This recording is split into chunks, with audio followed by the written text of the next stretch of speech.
welcome to the Crafted Conversation with me, Marcus Sharrod, where we give consideration to the art of performance and development in the classroom or instructional environment on the coaching field for sports coaches, and consider a culture of performance where conversations will explore anything from instructional methods, teaching and learning, which is informed by educational and cognitive psychology, motivation theory, cognitive biases, designing programs of learning, the use of feedback and assessment, and also consider group dynamics and performance as well as individual performance. None of this can be explored without the lens of identity and storytelling and generating a sense of belonging within the cultural performance in which we exist. So, without further ado, we continue with today's crafted conversation.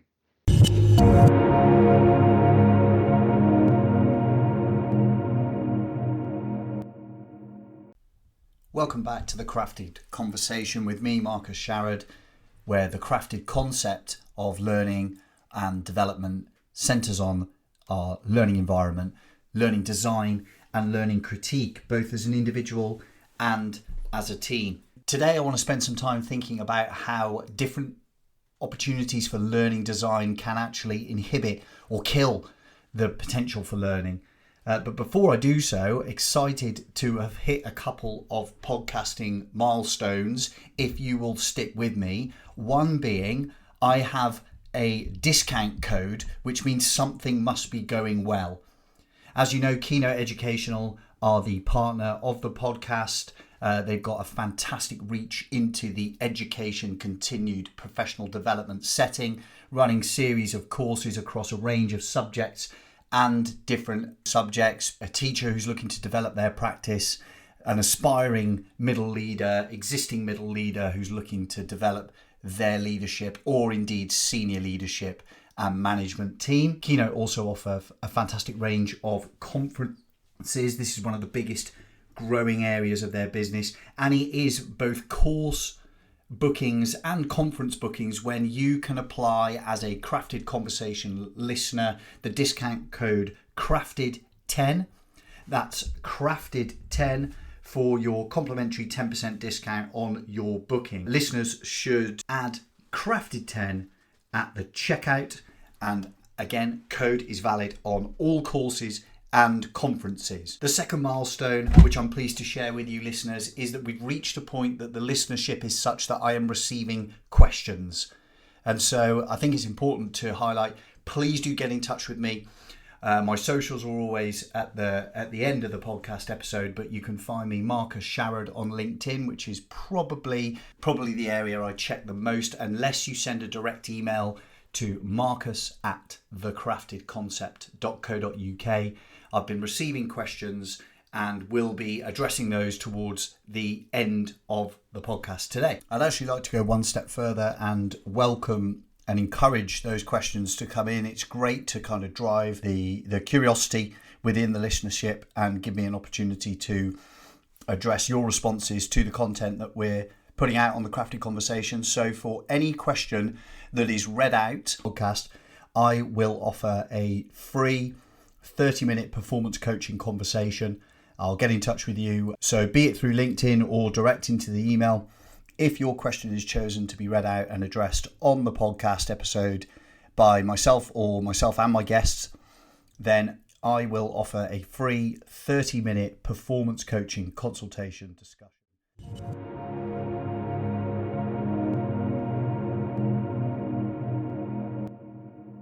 So today's conversation comes back to talking all about how we can, as instructional designers, as coaches, as teachers, actually kill any attempt or inhibit learning. That usually comes from either over scaffolding or under scaffolding. So what is scaffolding first off? Well, apart from something stuck up the side of your house, a scaffold is exactly that. It's a mechanism by which we can attain a certain level of support for learners, for athletes, in order for them to compartmentalize what it is that we're trying to implement, the learning that we're trying to impart upon them.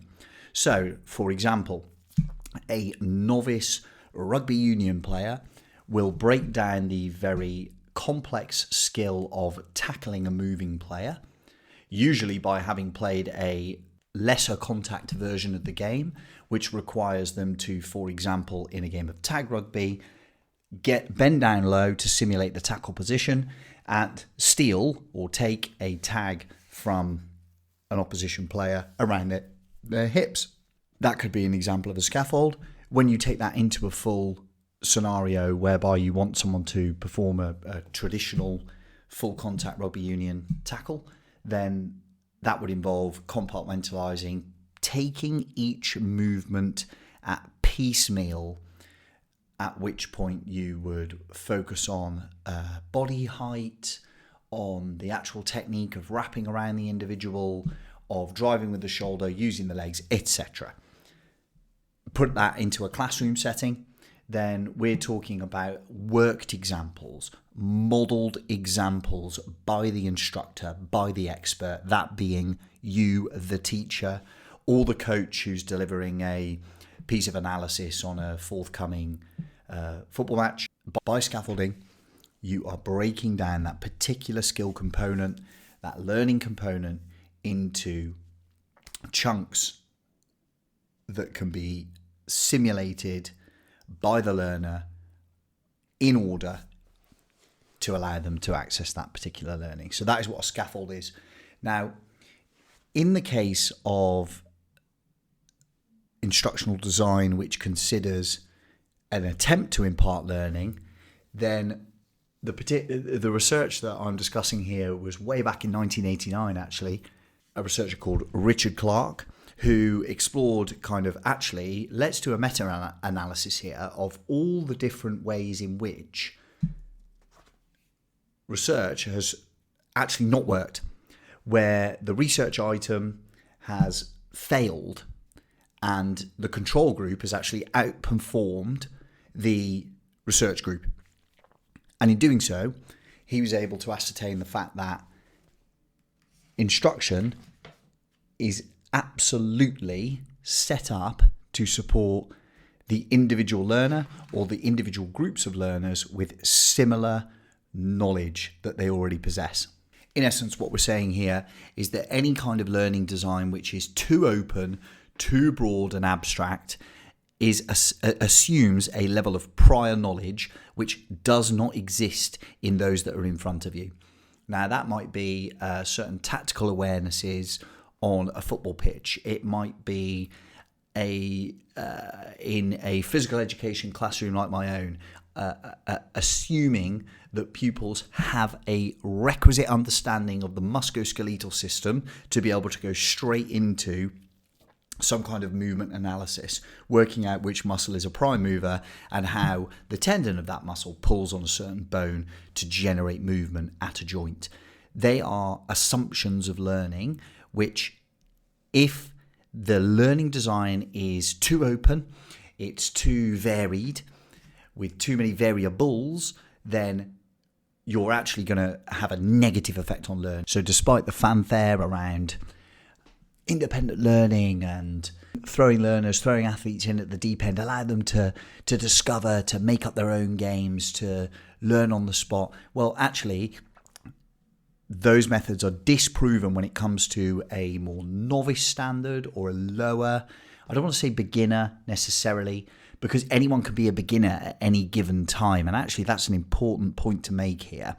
What Clark recognizes is that there can be learning design mismatches at any given point. So even a professional football player who trains 4 days a week or plays 2 matches a week can still be a beginner in certain strategic areas. So my beloved Manchester United are just made a change in head coach or are about to. And in doing so, there will be aspects of what they're about to be coached by the incoming head coach in which they will be beginners, despite the fact that they have met more than those 10,000 hours that we know heralded as being that kind of stepping stone to expertise.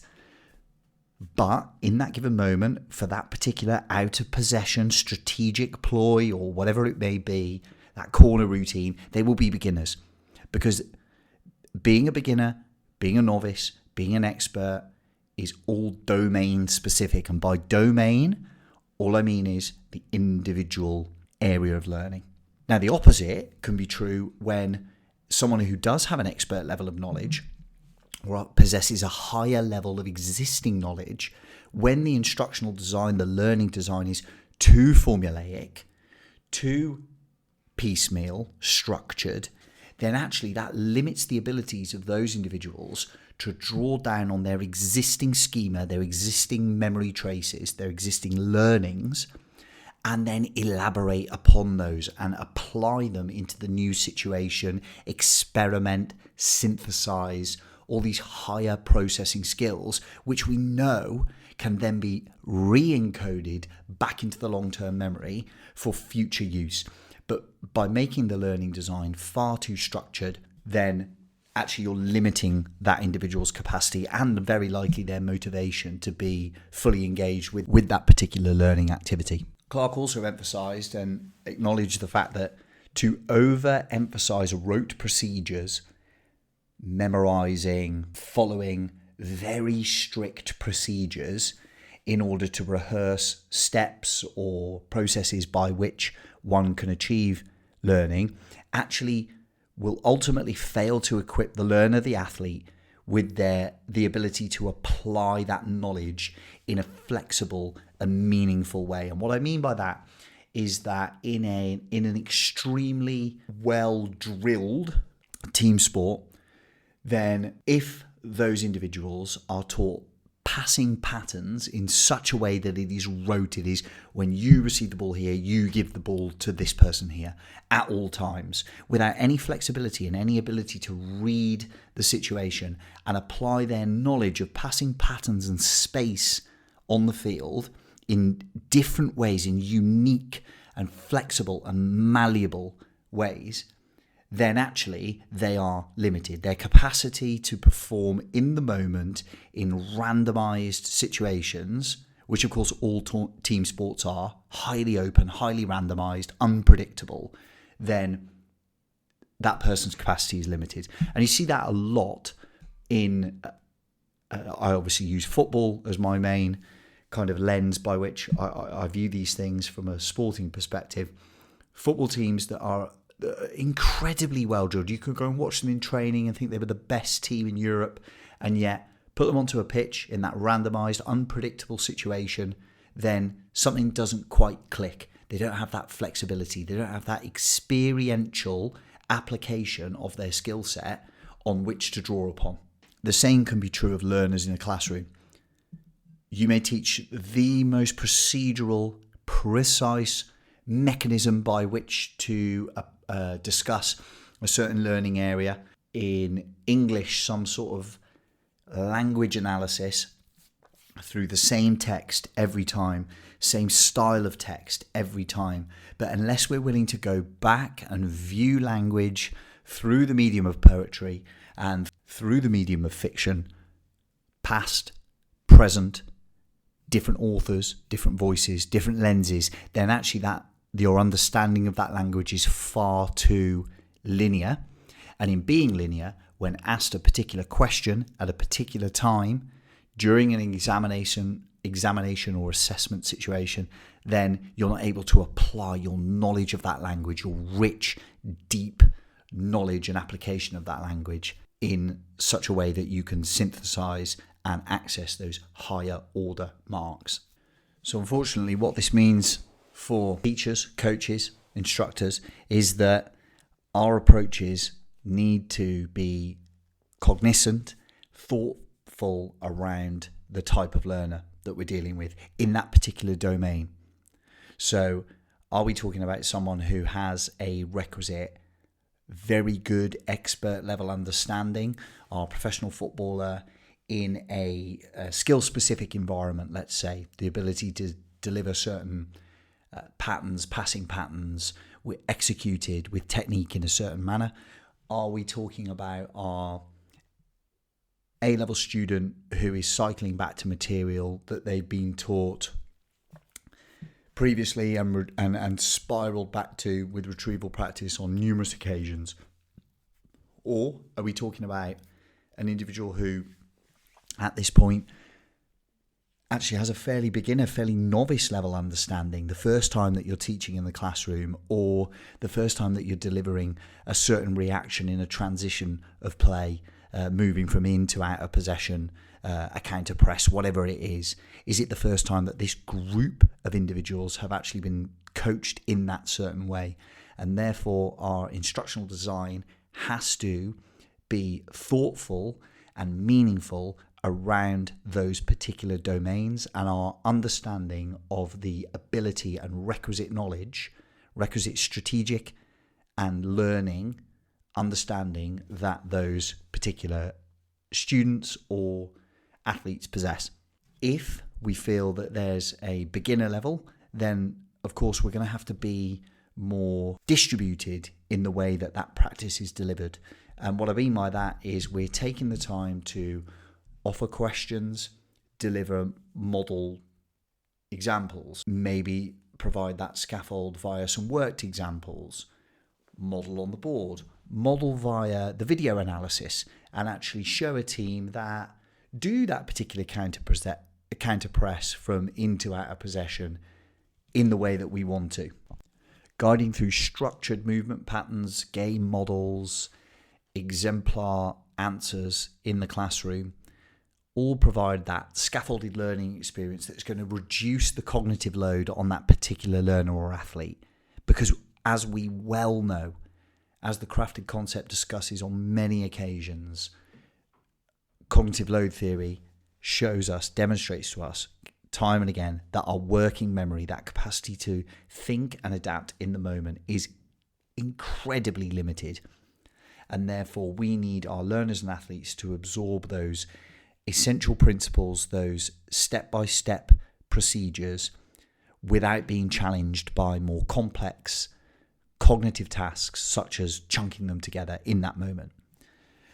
Where by contrast, when we consider the learners in front of us to have a more expert or higher level of processing already, knowledge in which they can draw upon and elaborate upon when pulling it down from the long-term memory, then more abstract, open-ended tasks that allow them to draw upon that prior experience, experiential knowledge, and apply it in that moment, be flexible in their application of that, experiment with their application of that, then they will benefit more from that exploration, problem solving, and transfer of existing schemata to those new novel situations. Because of course then, if offered the ability to reflect upon their application of their knowledge in that moment, their exploration in providing the novel situation with the learning they already possess, then that's going to stimulate critical thinking and allow those experts to re-encode that information back into their long-term memory for even more malleable application in the future.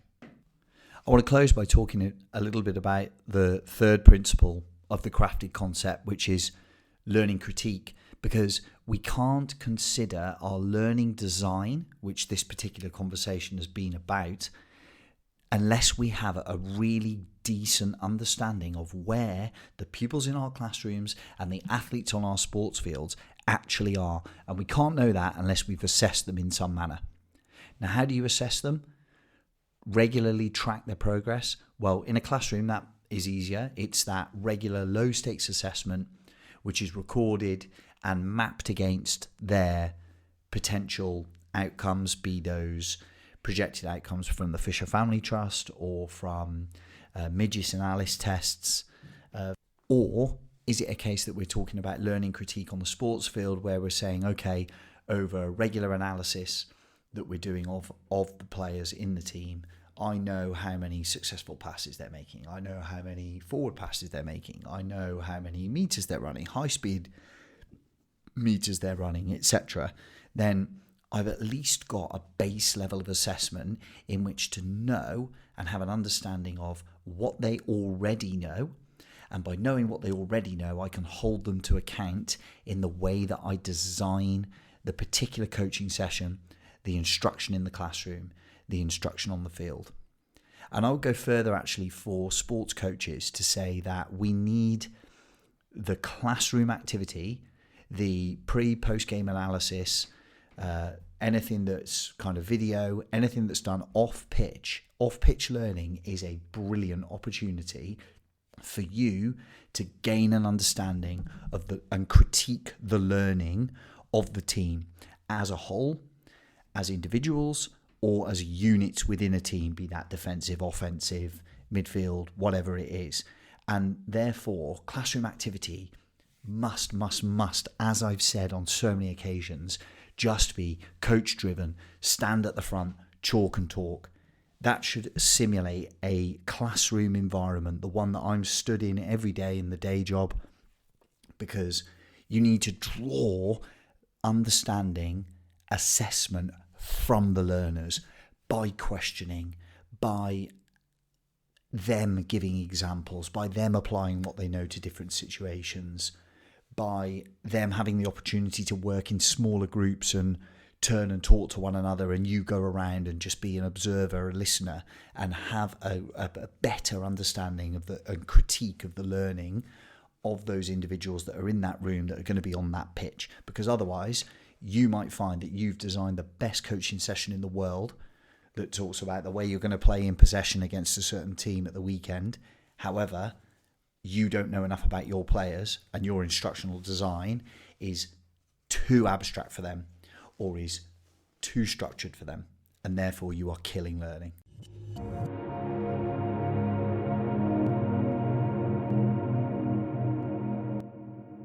So as promised, at the end of the conversation today, I was going to draw back onto one of the questions that has dropped into my LinkedIn inbox. I'm just finding it now.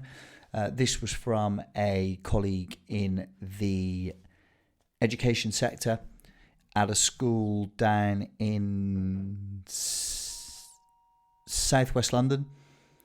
And they've asked, Marcus, thanks so much for the great content. Going to drop that in there. Not going to not read that out. That's a nice bit of self-promotion. Thanks very much for the great content, as always. If I were to engage you to come in to my department and help us develop as a team, what is the first thing you do? And that is a great question. So thank you, colleague in southwest London, I'm pretty sure. I've got a brilliant concrete example of this, actually. I went and spent some time with the department. I spent about 6 months with the department last year now, and the chap who approached me actually came on one of my keynote educational courses for outstanding leadership of a physical education department, and he was an acting head of department and said, look, I just want an outside observer to come in and have a look at what it is that we do. And the saying goes, actually, in any situation, I think first and foremost, there's no way that I can help you, support you, develop as a team, unless as a team you have a clear understanding of what performance is for you. So within my department, I believe that you could ask any member of the team, teaching, graduate assistant, what is the goal of the department? What is its aim from a core physical education and from an academic physical education perspective? And they would be able to tell you that, because we have a clear narrative, a clear identity in which we are moving towards. So the first thing that I would do is I'd actually put the team together. And this is exactly what I did in the scenario that I'm discussing, and find out from an individual perspective what led you to this. Why are you here? Why have you become a physical education teacher? What passion exists inside of you that has led you to study for 3 years at university, presumably on a sports course, to then do another postgraduate year to become a physical education teacher? What is it within all that time, all that writing, all that learning, all that reading that has energized you in such a way that you're here. And now let's look for similarities. And actually, do you have a departmental mission?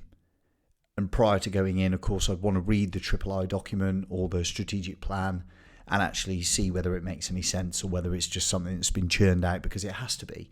So the quick answer to the question is, there's no way that I can support any team to be high performing until I know what high performance means to that particular team in that particular setting. And I shall be in touch with you to organise, hopefully, you'll take me up on that initial 30-minute consultation, because the goal of the crafted conversation is to get people thinking about the crafted concept of learning design, learning environment, and learning critique, and how I, as an experienced performance coach, can help you and your team.